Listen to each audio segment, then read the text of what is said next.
In our last video, we looked here at Deuteronomy 28, verse 2, in which Paul said that Israel received their blessings. Those blessings come upon them if they obeyed his voice. This is not salvation. This was blessings that they were able to enjoy, experiential blessings that they could have, health, good crops, they could defeat their enemies. These were all things that God promised if they obeyed, if they kept the law.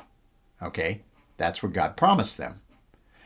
But we saw over in Ephesians chapter 1 that you and I have every blessing. Now, this is a different word, obviously, because we're in the New Testament. This is a Greek word. That was a Hebrew word. But this word has a different sense. This word means that God says something good about us. Because we have a different word for blessing in the New Testament that means that God would do or provide something that makes a person happy. But this is a word that means that God says something good about us in the heavenlies in Christ. And he says he's given us every one of them, not just some, not just a good bunch, every spiritual blessing. Spiritual because we apprehend them with our spirit. We think about them, use our spirit to relate to them. And he says to us in verse 6, to the praise of the glory of his grace, which he has graced us. Here's our word grace, and here's a verb form of that word grace. So you might see that there's some of the same letters in there, which he freely graced on us in the beloved. And here he's referring to in Christ from back in verse 3, but he refers to him here as the beloved. And a couple of the things that he said here was that in Christ he's chose that we would be holy and blameless. This is again something that we have in Christ. I'm Pastor Tim Holscher, and we're talking about how to read our Bible, and we've been noting that if we read it in a plain, normal manner, we're going to recognize distinctions. And those distinctions will lead us eventually to see that God has planned for you and I to live in a manner different than he planned for Israel to live when they were under the law. We're not under the law. We are now under grace. Israel was under law. The law was not how they earned salvation. Grace is not how we get our salvation. We do get our salvation by grace, but they did also.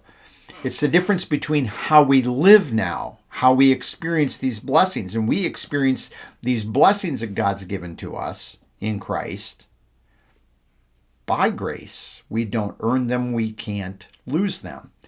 And in fact, we noted over in Romans chapter 11 and verse 6, that if it is by grace, it is no longer on the basis of works. Otherwise, grace is no longer grace. In other words, Paul, or we should say God, had the Apostle Paul take this word grace, this Greek word charis, and refine its definition. In their day, charis meant that I could do a favor for you. I could give you a gift.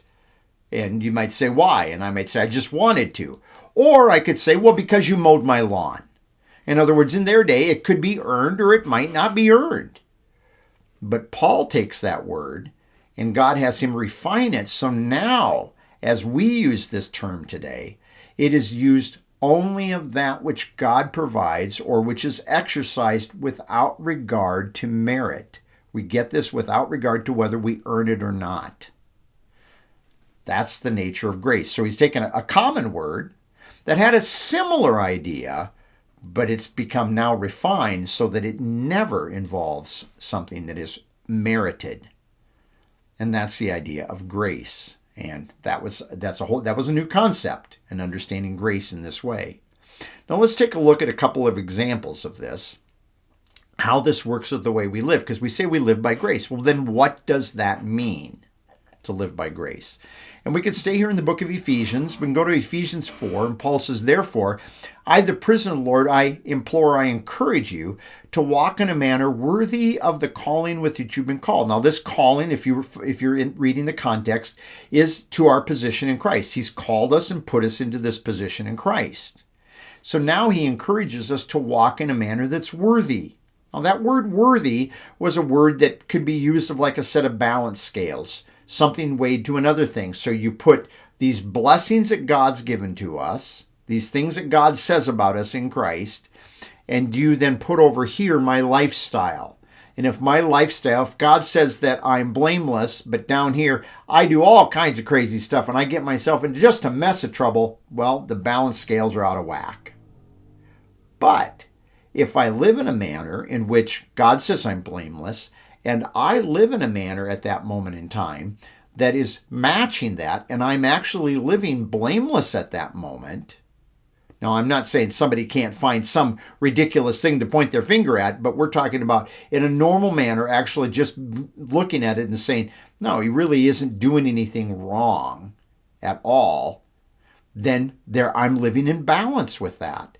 And now in the context here, the balance is that God says we're all in Christ or we're all one body. We've been over that in our studies before. And if I'm living in this relationship over here saying that I'm the same, we're the same with all these believers in Christ, and I'm living that way, then they're in balance. But I have to look at it and go, well, I don't know. I think we Gentile Christians, we have a better deal. No, then that's out of balance. Or if I say, oh man, the Jewish Christians always have better stuff than us. Now it's out of balance, see?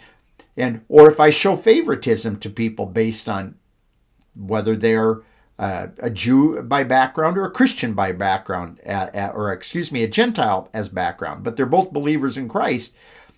But see, I'm not reflecting what I've been called to. See, so what God has said about us becomes the foundation of that, because those things are by grace. We see another one of these in Ephesians chapter 5, verse 1, where he says, therefore be imitators of God as beloved children. Whose children are we? We're God's children. How does he relate to us? He loves us. We're beloved. And so he says in verse 2, and walk in love, just as Christ also has loved you and gave himself up for us. So when he says to be imitators of God as beloved children, what would he say we're supposed to be imitating? Supposed to be imitating the love that he's shown to us. Now, if we'd look at that love that he's shown to us, we'd have to say that it's an undeserved love. But when we imitate him, if God says, and using kind of a similar example to what we just saw in Ephesians 4, if I'm imitating God and God is loving me, but I'm going around hating other Christians, hating my brothers and sisters in Christ, I'm not imitating him.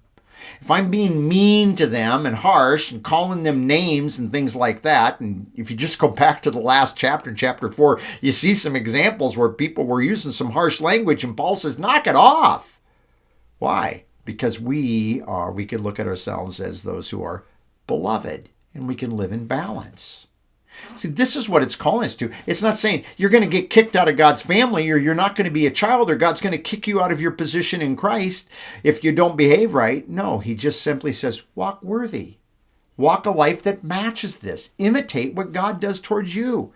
Show love. God loves you. You turn around and show love. This is what it means to live by grace. These are two good illustrations of how grace works to motivate us. I'm not earning anything like Israel did, and I'm not in danger of losing anything. I'm simply called to live a life that matches what God has absolutely given to me by grace. That's what it means to live by grace. Oh, we're not done. We're still just getting into this, because there's a lot of things in here that I think are very helpful for us to understand what it means for us to live by grace today. Since some of this has to do with who we are in Christ, as always, I encourage you, have a good day then in the Lord, and thank you for joining me.